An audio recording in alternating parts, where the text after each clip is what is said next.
that have taken place here in Los Angeles recently, we have to go to the root. We have to go to the cause.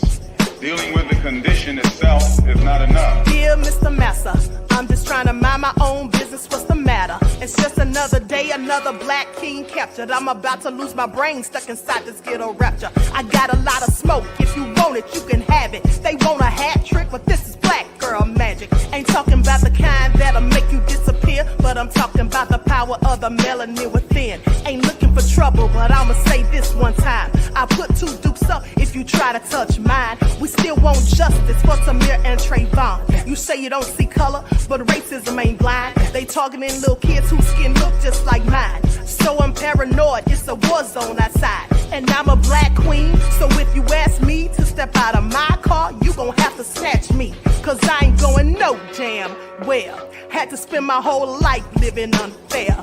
Ancestors got my back and they right here. You can never understand, it's a nightmare. Living in my black shoes by the black rules. You can keep your handshake, I don't dap coons. The white man that go nuts if he cash you. But you all on his side like a damn fool. Make it make sense. We are oppressed. Queen. We are exploited.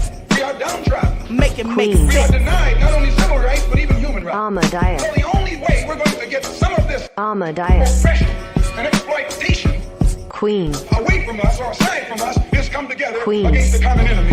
Who taught you to hate the texture of your Ahmadiyyah. hair? Who taught you to hate the color of your skin? Ahmadiyyah. Parents, pay attention to the books, the school system, given to your little children. Lies mixed with wisdom. His skin too bright, so he was blind to the prison. My skin just right, so I collide with division. You trying to pray to God, but we tired of religion. No savior saving, we got to save our savings. We used to pay, miss, how we gon' make the slave rich? But who's to blame, and tell me why you complaining? We need a team effort just to rule the nation. Like a bad relationship, missing communication. We missing moderation. They're trying to get a poison to my population. No reparations. I'm getting tired of Satan. We are oppressed. I'm Queen. getting tired of waiting. We are downtrodden. Queen. We are denied not only civil rights, but even human rights. Ahmadiyyah. So the only way we're going to get some of this Ahmadiyyah. oppression and exploitation. Queen. Hello, everyone. Thanks for tuning back in once again to the original Queen Ahmadiyyah Shakur show. I'm your host, Queen Ahmadiyyah Shakur, and this is your daily vitamins. So as you're coming in, please feel free to go ahead and subscribe to the channel if you haven't done so already. Be sure to click that notification bell and click the word all so you're notified each time the Queen Goddess goes live. Okay. Also, don't forget to follow me on Instagram at Dr._A_Shakur, TikTok at Dr. A Shakur, and Twitter at DGoddess27. And as per usual, if you don't like what the Queen is cooking, you already know what to do. Okay, so let's get into it. Hey, Anita, Stacy Quentin, Luna is here. All right, Lisa's Real Spill, Buckhorst DC, Anita Harrell. All right. Shout out to all of my loyal royals and everyone tuned into the Queen. I see you, Claudette. Skeletor fan is here. All right. Buckhorst DC, April. Laverne. Okay, so we're going to get this party started. Now, they're going to be starting in a few minutes with the Menendez boys. But before we get into that, I just got some news about Vince McMahon. So let's talk about that before they get started with the other information, okay, about the resentencing decision. So likes up, everyone, please like and share. For those of you who've been following, you may remember that back in January of 2024, at the same time I was reporting on Abercrombie and Fitch, I also, you heard it here first, did a report on Vince McMahon being sued, okay, for S assault. Now it comes out and they say negligence lawsuit filed against WWE Vince McMahon by ring boys who allege S abuse. So they say 5 former ring boys who worked with the WWE have filed a lawsuit against the company founder, Vince McMahon, as well as his wife, Linda McMahon, and TKO Group Holdings, alleging negligence for allowing systemic and pervasive abuse of underage children. Now, the complaint and demand for a jury trial was filed on behalf of 5 John Does in Baltimore County Circuit Court on Wednesday. It alleges that the McMahons knew about and failed to stop decades of S assault from the 70s to the early 90s, perpetuated by former WWE ring crew chief Melvin Phillips Jr. says that he and his wife knew this was going on and they didn't do anything about it. Now, the complaint alleges that Phillips, who died in 2012, hired underage boys as young as 12 years old to assist the ring crew in preparations for WWE's shows and then groomed and abused them. Phillips' real motivation in luring the ring boys with the promise of gaining access to the popular WWE events was to abuse them. Okay, this is what the suit says. Now, and Vince McMahon knew it, admitting he was well aware, at least as early as the 1980s, that Phillips had a peculiar and unnatural interest in young boys. Jessica Rosenberg, an attorney for McMahon, said in a statement to USA Today Sports that the allegations are false claims that stem from New York Post columnist Phil Mushnick's reporting of abuse 32 years ago, saying that the negligence claims against Mr. McMahon that were asserted today rely on these same absurd, defamatory, and utterly meritless statements by Mr. Mushnick. Now, we will vigorously defend Mr. McMahon and are confident the court will find that the claims are untrue and unfounded. USA Today Sports has reached out to Vince McMahon and TKO Group Holdings for comments. Now, all of the John Does in the lawsuit recounted their alleged experiences with Phillips, which included multiple instances of abuse at WWE events and in plain sight of wrestlers and company execs. This is all so nefarious. They also alleged Phillips took the boys to his hotel room and filmed encounters. Okay, these encounters. Now, the complaint alleges, I want you all to pay attention to how all these people are coming down. Are y'all noticing this? Okay, Diddy started a domino effect, it seems. Now, the complaint alleges McMahon and his wife failed to act even though they knew or should have known the risk of harassment by employing Phillips, as it was well known in the company, and that McMahon either directly or indirectly provided Phillips with the funds to transport and board the victims. Now, defendants were fully aware of the systemic and pervasive abuse and did not do anything to prevent or stop it, according to the lawsuit. In 1992, Phillips and the then WWF were under federal investigation for inappropriate relationships, or shall I say sexual relations with underage boys after a former ring boy publicly spoke out about the alleged abuse. Phillips was fired by McMahon years prior, but was later rehired in order to stay away from children. Now, if you have to tell somebody to stay away from children, why would you want them working for you? So the scandal was covered in the Netflix docuseries titled Mr. McMahon, which also touched on the abuse accusations directed at company employees Terry Garvin and Pat Patterson.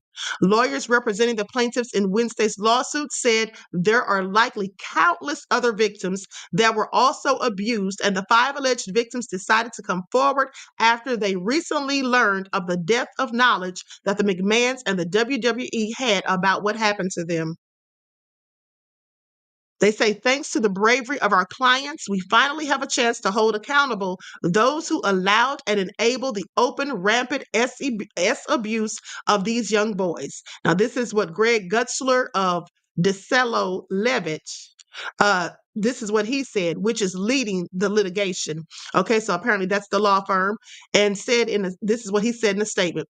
Also says that so many were aware of the abuse of the ring boys and did nothing to prevent or stop it, and it is simply unconscionable. Now, McMahon is also facing a lawsuit from a former WWE employee that alleges the wrestling company's founder took part in the trafficking and abuse. Now, that case is currently paused because of the U.S. Department of Justice conducting its own investigation. And that's the story that I reported to you all in January about when the former employee had, in fact, accused him. Okay, so let me just pull up this Menendez boys video, and we'll go back to Vince McMahon if this hasn't started yet. While I'm getting this up, everybody, please, let's have a word from my sponsor at 12 Tribes. Thank you in advance. Do not buy 12 Tribes on Earth hair growth oil and hair magic elixir unless you want super healthy, gorgeous hair that grows. They have a whole line of amazing hair growth products, including hair growth leave-in conditioner spray, hair growth shampoo, hair growth spray, and hair growth butter. I'm starting to sense a theme here. They include quality natural ingredients. They smell amazing, and you can see the results for yourself. So if you're looking for healthy hair growth for your natural or relaxed hair, try 12 Tribes on Earth today.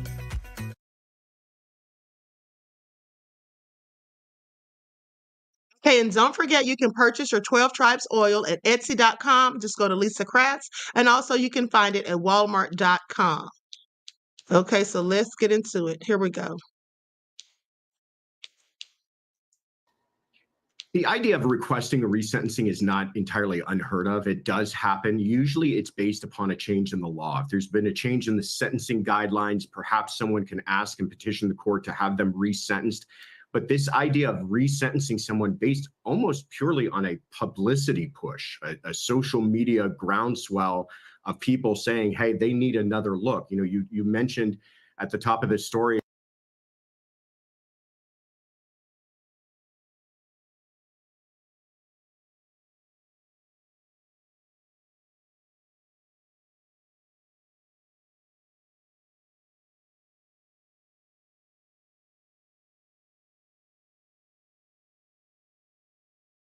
in a crime where a murder was committed. They were found guilty of murder, but then those resentencing guidelines found them only guilty of, let's say, armed robbery. They weren't the person that pulled the trigger. Those people, too, have been released. So we are caught up in, and rightfully so, I think, the Menendez element of it. But this is going on across the state, isn't it? Oh, absolutely. No, in every court across the state, they are hearing these types of hearings. My point is that they're usually hearing them based upon some sort of statute that you can point towards and say, listen, now under the current law, this person would not have.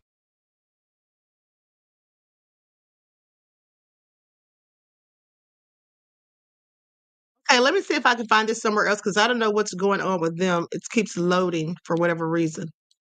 Hold on, beloveds.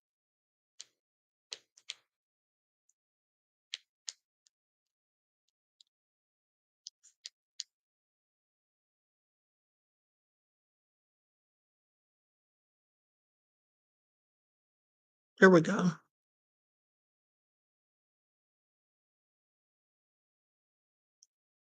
Lyle Menendez resentenced in the 1989 killings of their parents.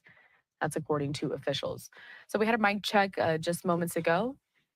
You can see there on the screen the attorney for the brothers chatting about as we wait for the district attorney's office to step up to the podium and reveal what really we have been waiting on for decades now. This has been decades.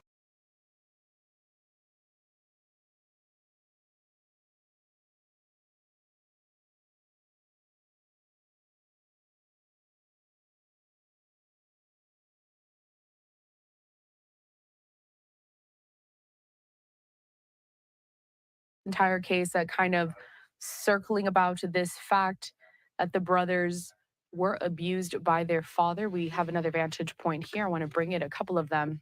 We can see the attorney for the brothers greeting what could be some of the family members that are in attendance for this decision. We have showcased a few of these press conferences over the last several weeks featuring the attorney for the brothers and also their family members who have called on them to be released. It's really a monumental moment with this case, spanning all the way back to 1989. Seeing here that they're setting up some papers to the podium any moment now. We're about 5 minutes behind from this was scheduled to start, so really momentarily, we should be seeing the LAD.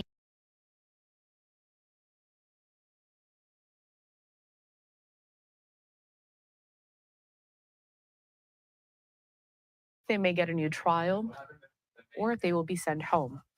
The family members and the attorneys, we have heard them saying that they would like the brothers to be home in time for Thanksgiving, and that could very well be a possibility. However, we have to wait and see what the district attorney finally has to say about this. The decision expected today, again, on whether Eric and Lyle Menendez will be resentenced or get a new trial. So just going to linger on this shot for a moment here. We do have this other one that we can see kind of closer to the door, the entrance from where we expect the district attorney to be walking through any moment now. And there on the right side of your screen, just some footage that we have from back in the day, the brothers in their first trial in the 1990s. We also had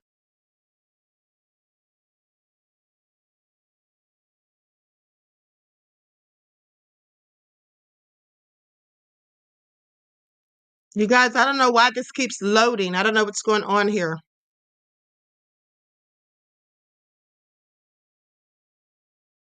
And her name is Carolina. She's beautiful.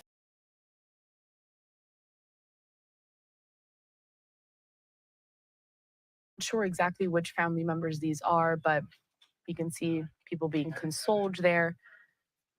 Everyone is very much anxious about this decision. But the Associated Press is reporting that the prosecutors in Los Angeles, they do want the Menendez brothers resentenced for those killings. Now, we'll have to see what that resentencing entails and if they are resentenced, if we're going to see them being let go from prison because of the time that has already been served. They have been in prison since the mid-90s. 1996 is when they were first convicted. So we're talking about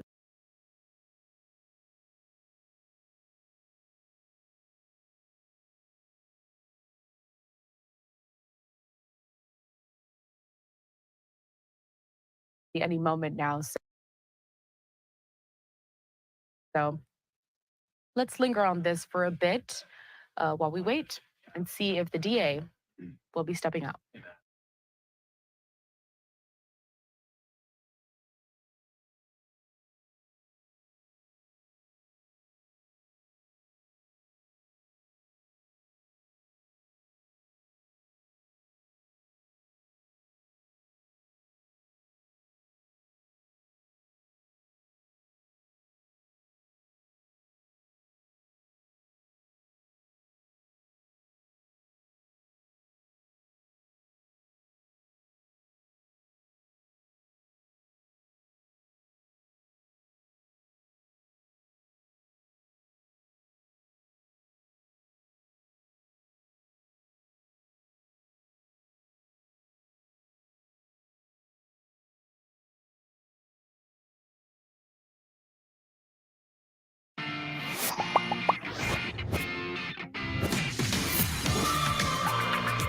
Convicted back in 1996 of killing their parents inside of their Beverly Hills home.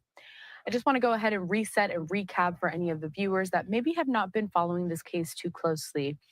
Even though here at Live Now from Fox, we have been bringing you many of these updates as they have been happening periodically, including a press conference featuring several of the family members of the Menendez brothers just a couple of weeks ago, actually calling for their release.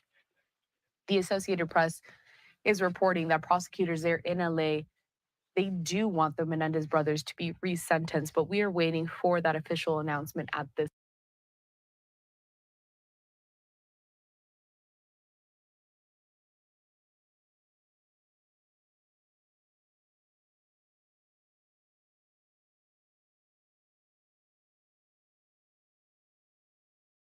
From the brothers in their first trial appearance, we have this, another vantage point inside of that room. This is one of the attorneys for the brothers who we have seen front and center at many of these press conferences, as he has also pushed for the brothers' release and advocated for the families and gathered them together just to kind of continue to accentuate the fact that many of these family members do believe that there was a reason as to why these brothers killed their parents back in 1989. So let's go back to this, another two-box picture that we have here as we wait for this to get underway. So the brothers, Eric and Lyle Menendez, they have been serving life sentences without paroles for the killings of their parents, Jose and Kitty Menendez, back in 1989 in Beverly Hills.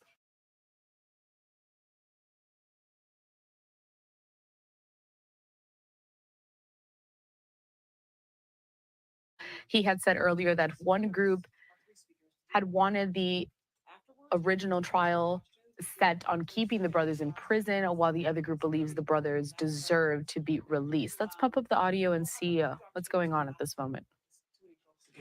Also in Spanish? Yes. Okay.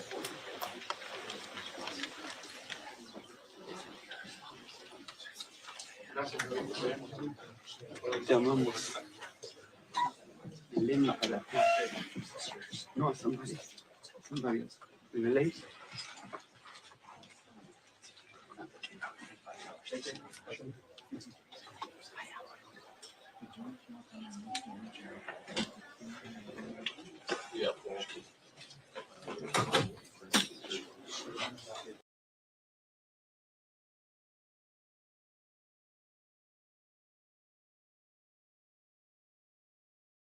Underway here any moment now, people. We're about 10 minutes behind from when this was supposed to start at 1:30 West Coast time, 4:30 East Coast time. I want to bring up a tweet here from a legal analyst at Nima Rahmani, who we have had on live now from Fox to kind of break down this entire case against the Menendez brothers. So here are his takes while we wait for the LA District Attorney to make their announcement and announce their decision in this case. He says this. 1. At his press conference today, Gascon will recommend resentencing to time served in the interest of justice. 2. That's an easier legal path than confessing error in the habeas petition because the parties may be. And then he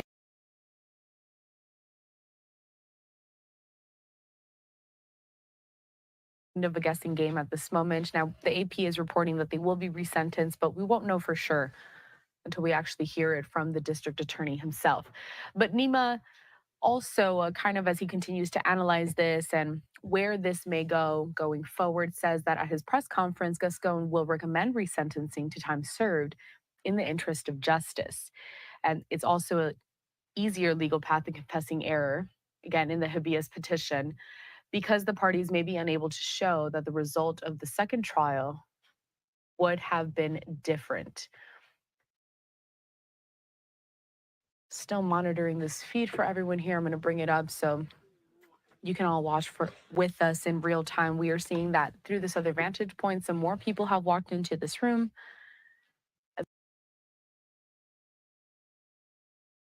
Put in place a ban on the importation of assault weapons into our country. Defeat.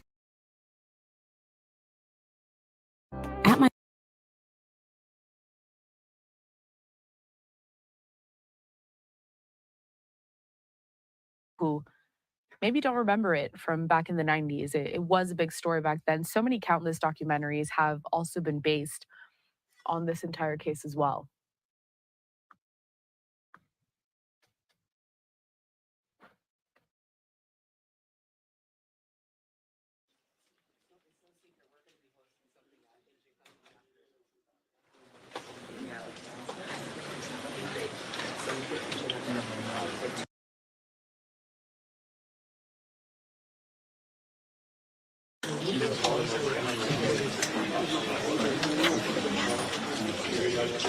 Yes. Sorry, just wanted to pump up the audio to see if we can hear maybe if we're going to get more of a set time. Going back to this other vantage point of inside the room, you can see really how packed this house is with so many media outlets there ready to report this decision that so many people have been expecting for the last several weeks as this case has worked its way back into the headlines with so much attention called to it. Eric and Lyle Menendez here, and the new evidence that was being reviewed by the Los Angeles District Attorney's Office. That evidence does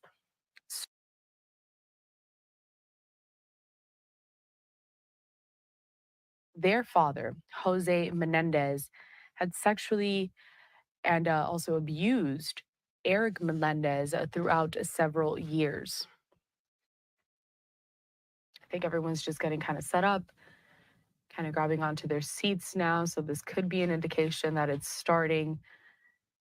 We don't want to step away from this because we want to get it in full as soon as it gets underway. We can see there one of the attorneys for the Menendez brothers.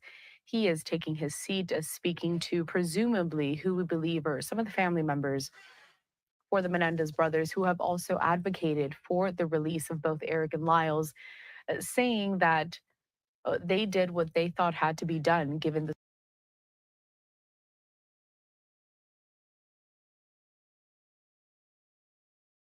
guys are living out of alignment, and it's completely destroying your goals. is their announcement as to whether or not they will recommend resentencing for Eric and Lyle Menendez in the 1989 killings of their parents in Beverly Hills. The brothers were sentenced in 1996 to life in prison without the possibility of parole. The Los Angeles County District Attorney George Scone is scheduling this news conference for 1:30 p.m. today, West Coast time. We're about 15 minutes past that, which is why we think it will get underway any moment now. Now, if prosecutors do recommend resentencing, they would need court approval. So we'll have to kind of wait and see what happens going forward.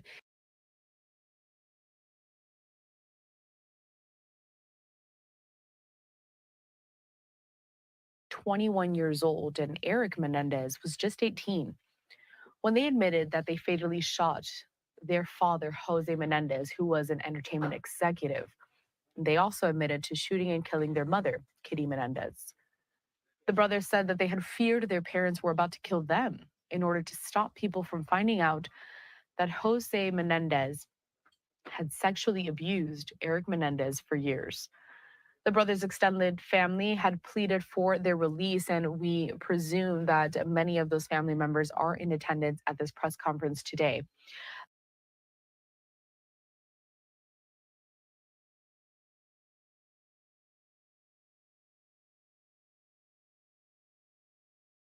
Did a first-degree murder and sentenced to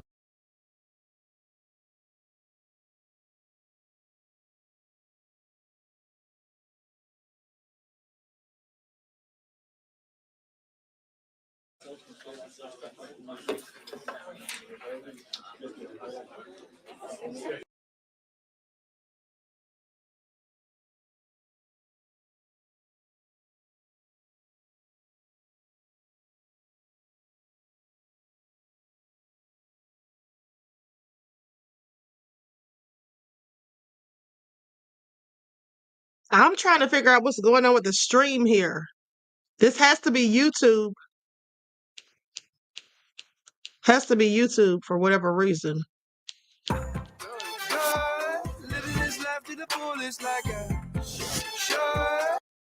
the same as the notes, but I think that generated some traction too. That maybe, wow, maybe this is legitimate. Maybe the father did do this, and we need to take a close look at it. And Glenn, look, if you analyze the detail of that note, it's pretty chilling.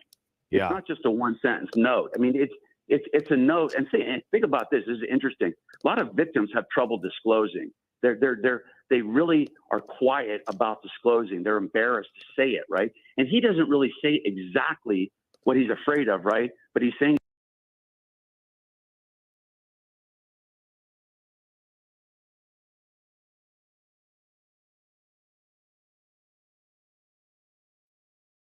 reaching out for help. So I do think that, this evidence should be looked at. But again, to your point, we also have to make sure that the note is authentic, and this isn't something that was just generated to get a resentencing. Brian, also too, as a litigator, and the only knowledge I have from this is, extensively watching this documentary and reading a lot and seeing the show that was based on these murders. The behavior of the boys after the murders, going out and spending a bunch of money, and that was evidence that they did it and they should stay in jail. Others say because of the alleged sexual abuse, it's a form of PTSD. And what I heard you saying is that sometimes they don't know how to act. They act out in other ways because of the abuse. Yeah, that's an excellent question, because I think even George Gascon came out the other day, and didn't he say that half of his camp is, not in favor of resentencing for the reasons you're mentioning because of the behavior after the murders, and then half of the Gascon camp is in favor of resentencing.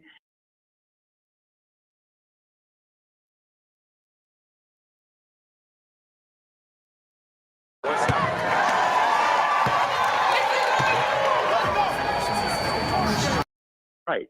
PTSD is real. Trauma is real. And it distorts your ability to evaluate a situation in a rational manner. And think about this too, Lou. If it's true that these boys had been abused, right? At least one of them, if not both. And this went on for years. And this is a parent. And by the way, a parent, that's even more dramatic. The person you're supposed to trust the most who brought you into this world, then it's almost like you're living in a prison for all these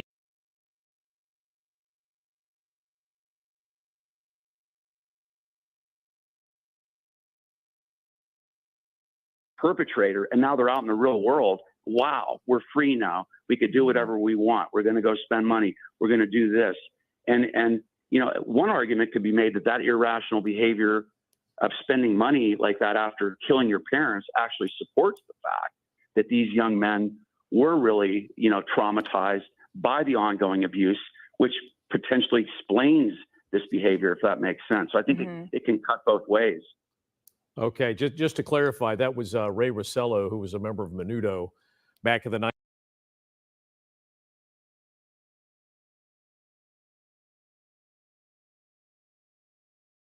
If and when the Menendez brothers are in fact released from prison, if that happens, is there a case for them to come back after the state with a lawsuit for what has happened to them and the fact that they've spent, you know, all this time in jail and I mean most of their life now?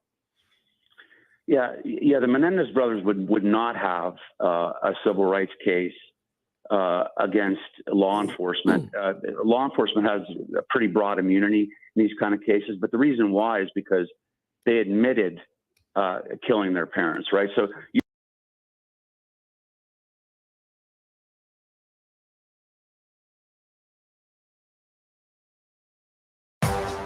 from everyday fashion $1 million settlements and verdicts. But here you've got two young men that are saying, yeah, I did it, right? And that's why there's not going to be a retrial, by the way, too. Let's talk about that real quick. Some people have said, oh, there might be a new trial. That's never going to happen because these two guys admitted doing the killing. The jury's already determined they did it, right?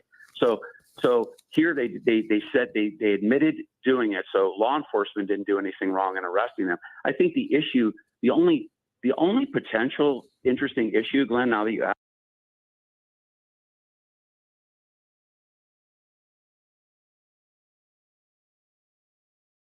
did the Menendez brothers lawyers in the second trial raise these issues of trying to get in the evidence of the child sexual abuse in that second trial? Did they try to get in evidence that they did have? Because I know all we've heard is, oh, the judge didn't let it in.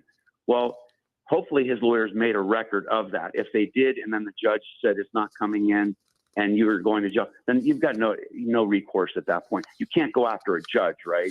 Judges have nearly absolute blanket immunity as well. So it's too hard to go after a judge, to go after law enforcement. The only angle I could see is if something happened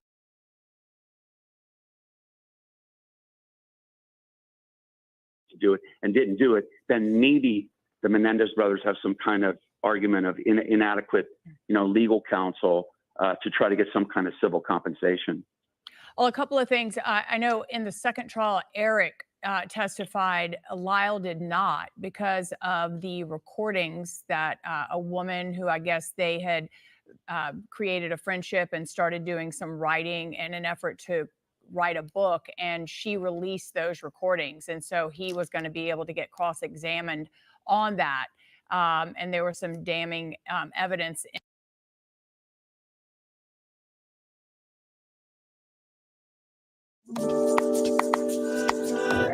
I'm feeling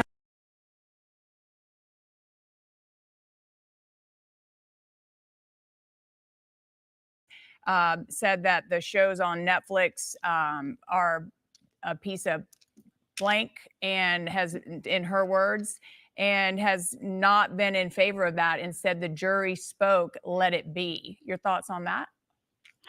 That's a really interesting comment coming from a lawyer for the Menendez brothers, and and let's back up. I mean,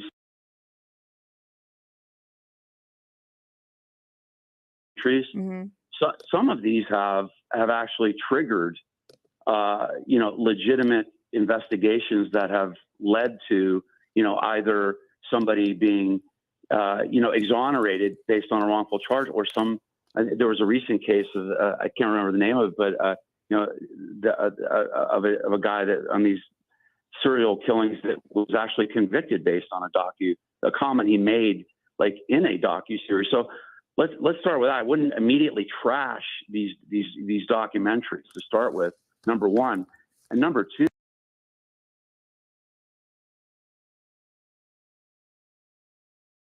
What evidence did she work with in that second trial? Because as a criminal, I do criminal defense work too. As a criminal defense lawyer in a case like that, you absolutely, Lou, have to be looking at the child sexual abuse. Why? Because your clients are on trial for first-degree murder. They're going to go to jail the rest of their lives without the possibility of parole. And in California and in most other states, we have a legal defense called diminished capacity, right? And what that means is what we've been talking about, right? That means that the perpetrator.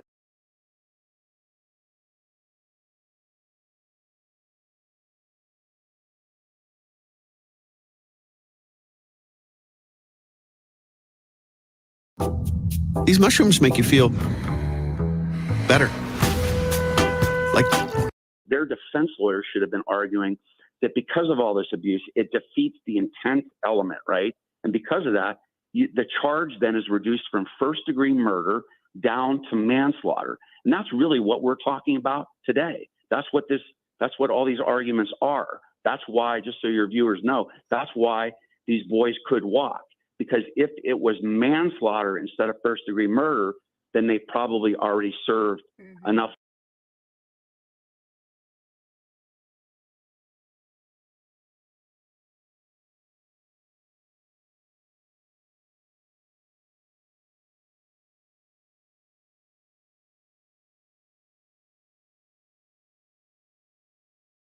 Coming from their defense attorney, and another thing too about diminished capacity, if I remember correctly, they were also of a state of mind, fearing for their lives because they had become adults.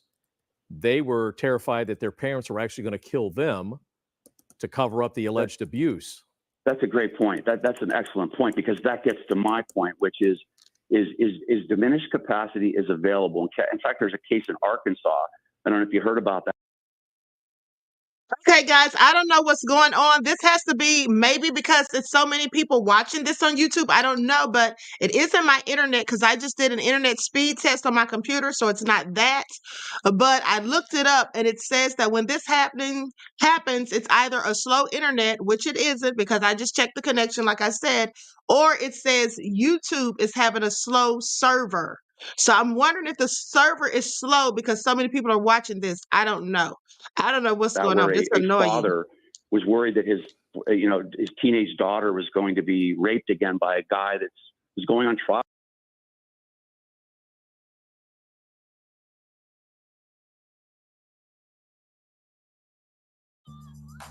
Hey, welcome to event.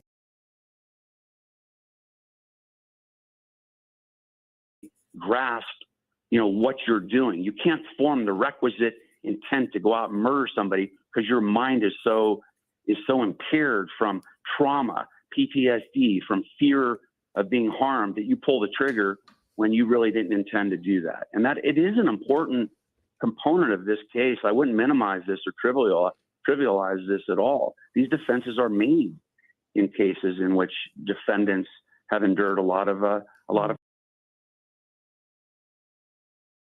behavior in prison as well. They're saying they've been model prisoners, getting their degrees. And apparently Lyle works directly with some of the other inmates who also have been sexually abused, and is using that platform to spread good where he is. And so I think that may be taken into account as well by the judge if this, in fact, is allowed to be looked at. Yeah, that's an important point, because they have been model citizens in jail, and that would certainly be fact.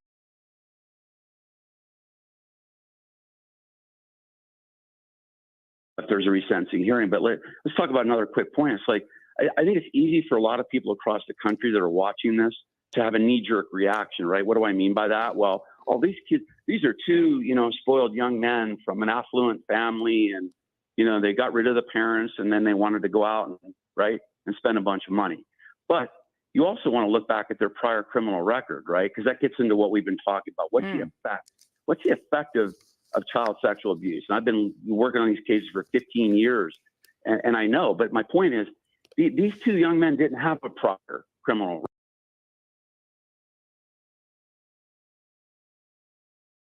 record. In trouble all of their lives, right? And then all of a sudden they murder their parents and say, "Oh, I'm blaming it on the abuse," right?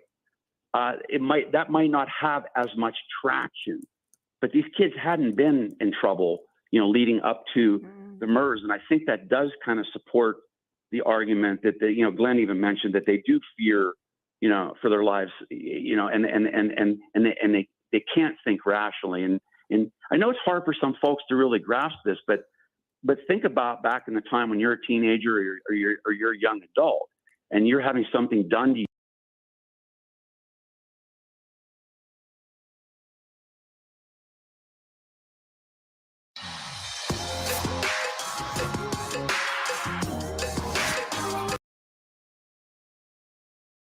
You're shamed, you're humiliated.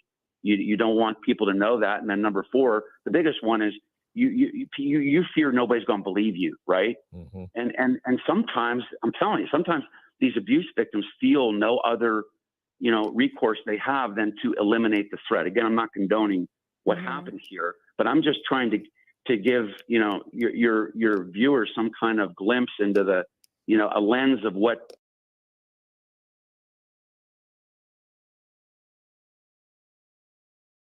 they were, not like unsavory young adults leading up to this. And I think that's what their lawyers are going to argue as well if they do get a resentencing hearing. All right, you're looking live again for this news conference. This is the room where it's going to be held. It was supposed to start at 1:30. Again, District Attorney George Gascon expected to announce that the Menendez brothers should be resentenced. Obviously, a large crowd of media in the room, including our own Corrine Winter, as well as family members from the Menendez family who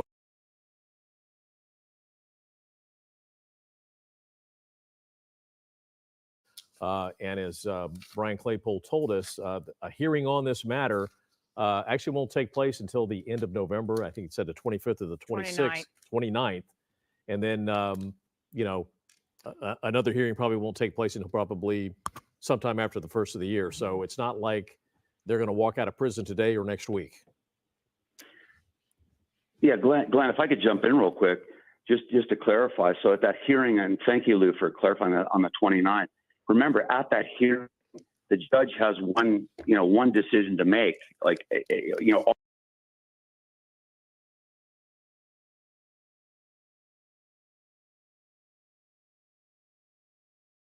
every year it feels like we have a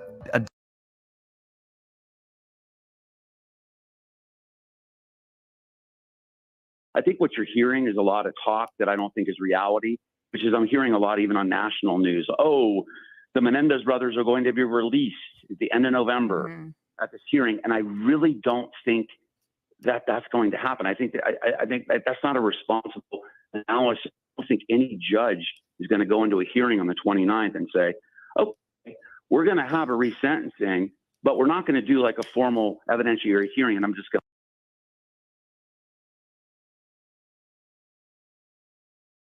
decide first, is there going to be resentencing or not? What does that judge rely on? They're relying on what the Menendez lawyers have submitted to the court, right? And that's what you're all waiting for now. Then the second prong is, what's the district attorney going to do, right? Because if the DA Gascon says, we're not for resentencing, then the judge is going to consider that on the 29th and probably won't let it go forward, right? But then if Gascon says today, which I think he will, or else he's not going to do some big, dog and pony press conference, I think he's going to say we recommend it, then the judge will consider that, right, on the 29th and let.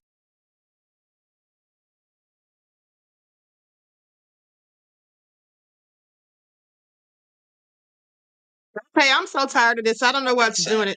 I'm just gonna play it from my We phone. see more people coming back into this room now, Conan. We know that Kitty Menendez's sister, Joan, is right there at the bottom of the bottom right-hand corner of the screen. She's been one of the most outspoken family members. Here we go. We see DA George Gascon now in the room. Robert Kovacic said he'd been meeting with Menendez family members in the last few minutes as he shakes the hand there of Kitty's sister, Joan. Again, one of the most outspoken members, as we anticipate him going to announce what happens next in the Menendez case. Let's listen in now.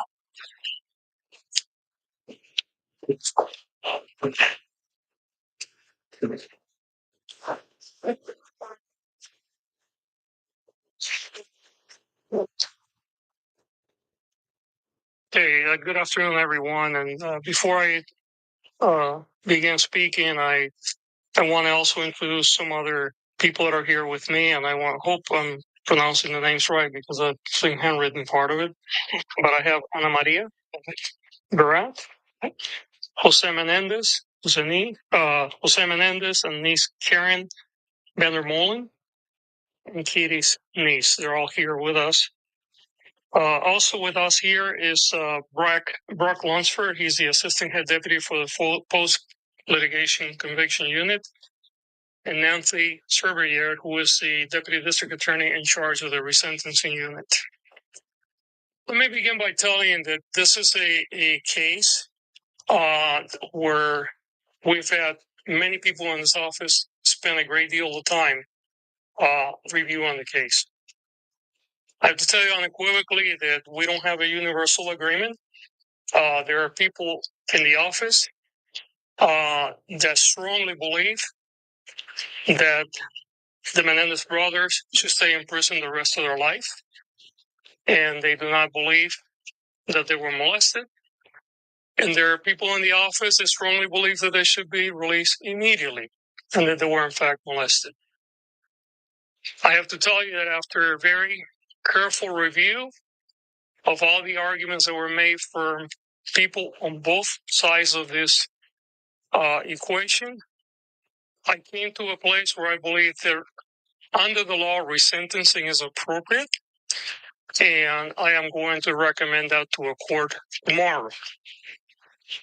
What that means in this particular case is that we're going to recommend to the court that the life without the possibility of parole be removed and that they would be sentenced for murder, which, because there are two murders involved, there will be 50 years to life. However, because of their age, under the law, since they were under 26 years of age at the time that these crimes occurred, they will be eligible for parole immediately. The teams that have worked in this on the resentencing side of it have spent literally probably hundreds of hours by now looking at this case. These cases were originally presented on the habeas side of it, which I'll explain in a moment what that is, last year. And then the request for a prosecutor-initiated resentencing occurred earlier this year. And there have been people in this office working in these cases from the very beginning, as well as many other cases that we have. The reason why I'm here today and why I came in front of all of you about 10 days ago is because there was a more recent documentary about the case that again brought a tremendous amount of public attention. And we know there have been other documentaries, so this is not the first, this is a more recent one.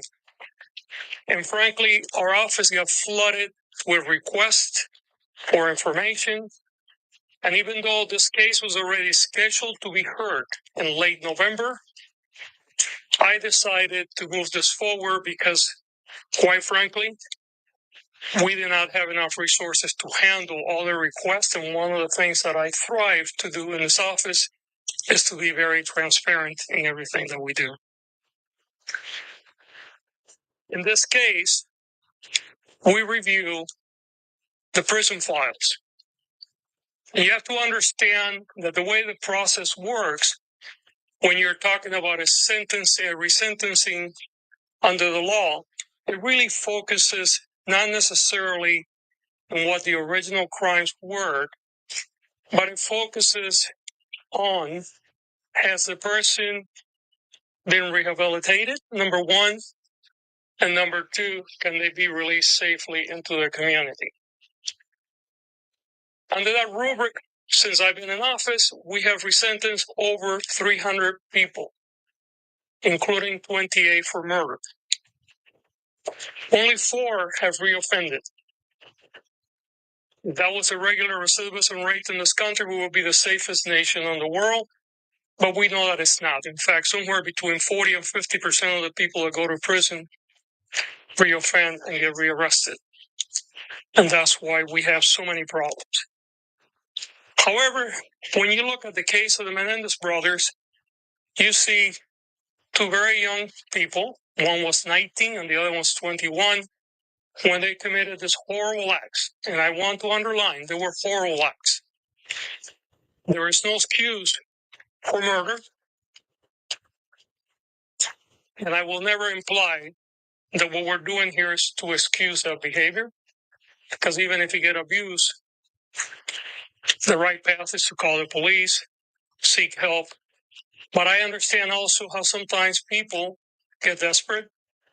We often see women, for instance, that have been battered for years, and sometimes they will murder their abuser out of desperation.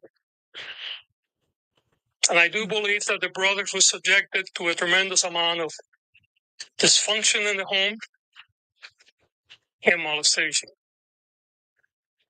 But they went to prison for life without the possibility of parole, which meant that certainly under the law at that time, they had no hopes of ever getting out.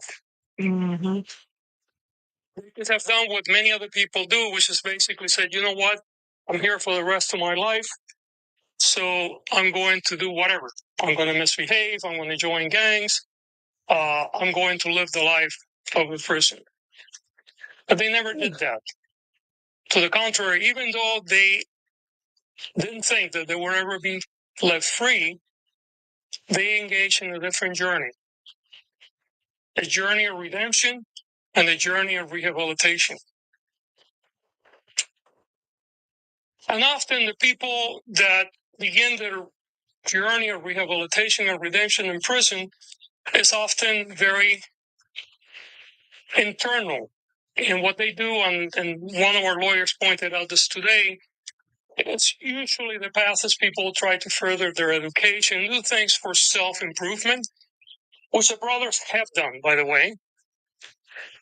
But it's more unique or less usual, I guess, when people not only do that, but they also begin to engage in ways to make life for others better.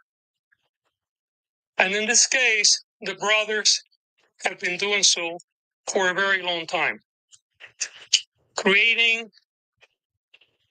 groups to deal with how to address untreated trauma, creating groups to deal with other inmates that have physical disabilities and may be treated differently.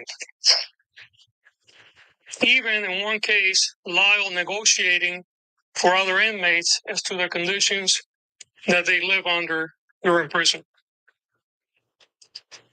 And all this was done by 2 young people, now they're not as young, that had no hopes of ever getting out of prison. They have been in prison for nearly 35 years. I believe that they have paid their debt to society, and the system provides a vehicle for their case to be reviewed by a parole board And if the parole concurs with my assessment, and it will be their decision, they will be released accordingly. I must underline, however, this case will be filed in court tomorrow. The final decision will be made by the judge. Court has to agree with my conclusion that they deserve to be resentenced. It's very possible that they may be members of this office that will be present in court opposing their resentencing. And they have a right to do so. And we encourage those that disagree with us to speak, and the court is the appropriate place to do it. We certainly feel we're very sure not only that the brothers have rehabilitated and that they will be safe to be reintegrated in our society, but that they have paid their dues, not only for the crimes that they committed, but because of all the other things they have done to improve the life of so many others. So, again, we will be filing for resentencing tomorrow. We're seeking that they would be sentenced to life with the possibility of parole, as opposed to life without the possibility of parole, which is they currently have. That means that they would have 50 years to life because there were 2 murders. But because of the age upon which they were convicted, under 26, under current law, that means they're eligible for youthful parole. I think there is also important to have some introspection today, because I think that often, for cultural reasons, we don't believe victims of sexual assault, whether they're women, whether they're men. Okay, I'm going to stop right there. I think we've heard enough. We already know what they're going to do. They're going to file it tomorrow. Okay, and they're going to definitely resentence them for murder.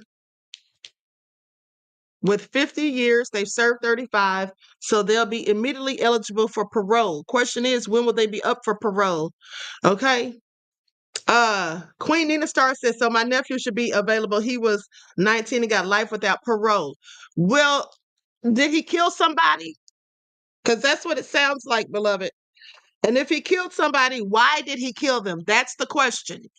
This is no different for those of you saying, oh, if he was black, if they were black.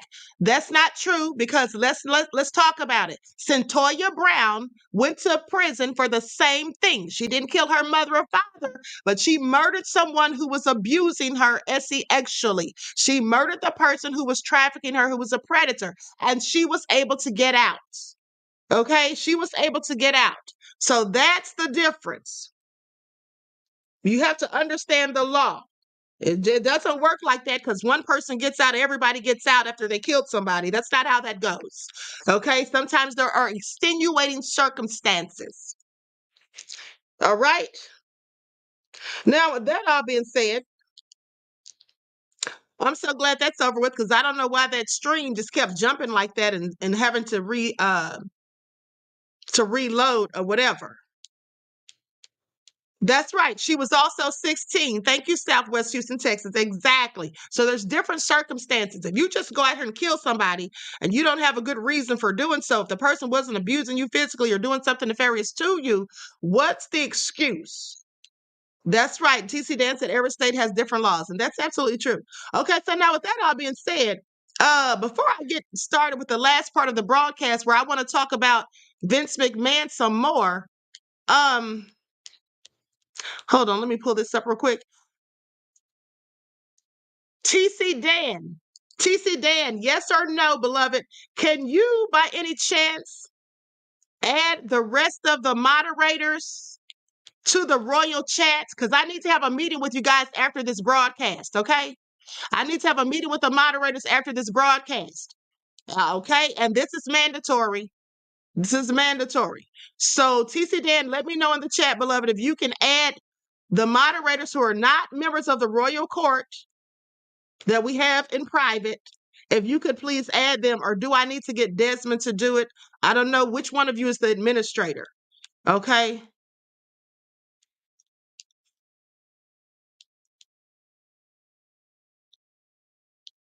Okay, I'm going to the wrong thing. Hold on. So let me pull this up. Then we'll be up out of here because I am so tired. I'm literally about to fall asleep. I'm literally about to fall asleep, guys. Hold on.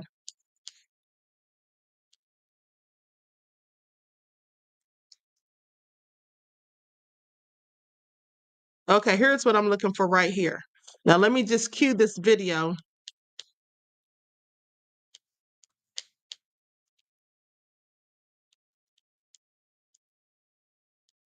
Now, so this is the video. Let me see if Dan put yes or no. Okay, so you're both admins. Okay, so do me a favor, beloved. Thank you, Dan. So please add that Crazy Beach Aries. Please add Above All That Drama. And who else is in here that needs to be added as a moderator? I think they're the only two that I need you to add. Okay, please add those two. And I would like for both of you to please be in the meeting right after this broadcast because I'm going to call a meeting. All right, thank you. Anybody who's not in the chat, any of the mods that are not here, I'll just give them the information next. Queen, can I be a part of the royal court? Will you knight me? Sit down somewhere, Christopher. This is only for my moderators, beloved, where we have our private discussions and meetings. Okay? So please pay attention. Now, with that all being said, this is the video that I did about Vince McMahon when the information first came in. Now, a TKO group spokesperson said, Mr. McMahon does not control TKO, nor does he oversee the day-to-day operations of WWE. While this matter predates our TKO executive team's tenure,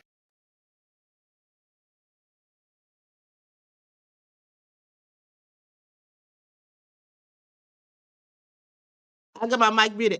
I'm a Mom magazine says thank you for your time. You're welcome, beloved, and thank you for tuning in, okay? And for those of you who are new to the channel, who haven't been here, I usually go live in the mornings, sometime between 8 and 10 o'clock, all right? If you don't get the notifications, you can always find the notifications in my community tab or on my X accounts, formerly known as Twitter. All right, so let's continue. At the company, we take Ms. Grant's horrific allegations very seriously and are addressing this matter internally. Now, this is what the TKO spokesperson said. They say TKO Group on Tuesday announced that Netflix would pay $5 billion over 10 years to stream the WWE's flagship program, Raw, and they will Raw and carry all other WWE shows and specials outside the United States. A WWE spokesman, and Laurinaitis did not immediately respond to requests for comments on Grant's lawsuit. Well, I'm sure they didn't. I'm sure they didn't have anything to say. Now, the 67-page complaint says McMahon befriended Grant, who was his neighbor in an apartment building in 2019, after learning from the building's resident manager that her parents had died and that she was looking for a job. Grant alleges that McMahon soon pressured her into a sexual relationship, which she succumbed to while working at WWE's headquarters in Stamford, Connecticut. When McMahon pushed Ms. Grant for a physical relationship in return for long-promised employment at WWE, she felt trapped in an impossible situation, submitting to McMahon's sexual demands or facing ruin. This is according to the suit. Now, the suit also alleges, given McMahon's omnipotent position at WWE, coercion was inherent in his increasingly depraved sexual demands. They keep using the word depraved, and I want you to pay attention to that, because when they're using that term depraved, that means something really sick that he was asking this woman to do, not just regular intimate relations, but clearly something sick and possibly even sadistic. Okay, please pay attention. Now, specifically while McMahon was CEO of WWE and Ms. Grant was employed as an entry-level coordinator in the legal department, McMahon recruited individuals who have sexual relations with Ms. Grant and or with two of them directing Ms. Grant to visit defendant Laurinaitis prior to the start of work days for sexual encounters, and expected and directed Ms. Grant to engage in sexual activity at the WWE headquarters, even during work hours. Pay attention. They talk about recruiting. This is something else that they're always accused of. They go hand in hand. They always have someone who's recruiting people. Now, and so basically, yes, this is absolutely the same thing that they did during slavery. Now, the complaint accuses McMahon of subjecting her to extreme cruelty and degradation that caused Grant to become numb to reality to survive these horrific encounters. This is how she survived it all. She had to become numb to reality. And she probably did some illegal substances too, because isn't that what many people do? Why they take these drugs is because they want to escape reality. This is why children who were in the movie industry, the entertainment industry, and then they have said that they were abused in more ways than one. This is why a lot of them tend to do drugs, okay? Now, and the suit says that he shared explicit photos of Grant with other WWE employees. Isn't this what Diddy did to Cassie? In January 2022, the suit says McMahon told Grant he could no longer speak to her or be seen in the same room with her because his wife, Linda McMahon, had learned about their relationship. Saying purportedly to avoid divorce, negative publicity, and other repercussions, McMahon said that Miss Grant's time at WWE was at an end, but that he wanted her to sign an NDA to ensure her silence on, among other things, his personal misconduct. Now, Linda McMahon, a former top WWE executive, served as administrator of the Small Business Administration under former President Donald Trump, who himself has performed at WWE events.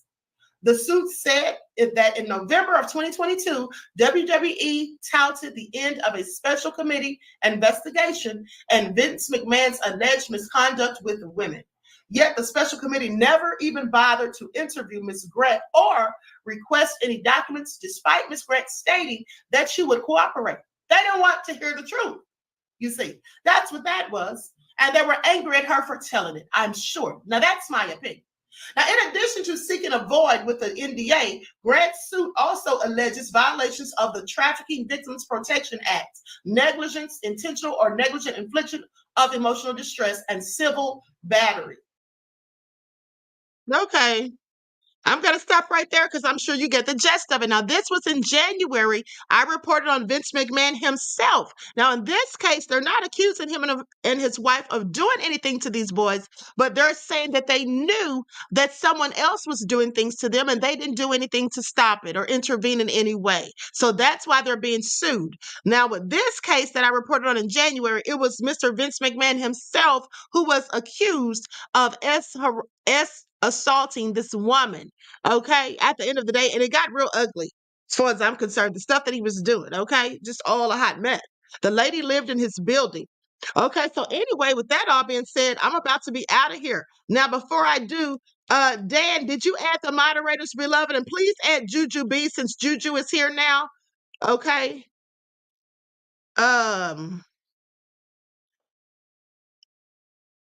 Okay, Dan says, could you please reply with your usernames? I will delete your responses in here after I receive them. Okay, so are you guys seeing what Dan's putting in here? Christopher said, another great show. Thank you, beloved, aside from all the buffering, okay? So anyway, I want to thank everyone for tuning in. And with that all being said, I'll be live in the morning about 9 o'clock, okay? It'll be between 8 and 9, all right? So you don't want to miss it. We're going to be talking about Diddy first, and then we'll be talking about Kabami, all right? And so make sure you tune in the morning, turn those notifications on, all right? If you don't get the link or if you don't get the notifications, you can always find the links in my YouTube community tab or on my X account. We the people say, great broadcast, Queen. Thank you, beloved. All right. Thank you. So with that all being said, Desmond said, give us your user names for Telegram. For the rest of the moderators, Desmond and Dan need your usernames for Telegrams, okay? So Leon said, get some rest, Queen. I know, honey. Did y'all see me sitting up here about to doze all the way off? Oh, the queen is so tired. April said, thank you, queen. See you all on the next broadcast, Rose. Okay, right. Thank you all so much. Okay, I'm going to go ahead and end the live. Everyone enjoy the rest of this beautiful day. Each one teach one. That's how we grow and thrive. Do something productive, constructive, but never destructive. And always remember, beloveds, to keep the Most High first in your lives. Peace.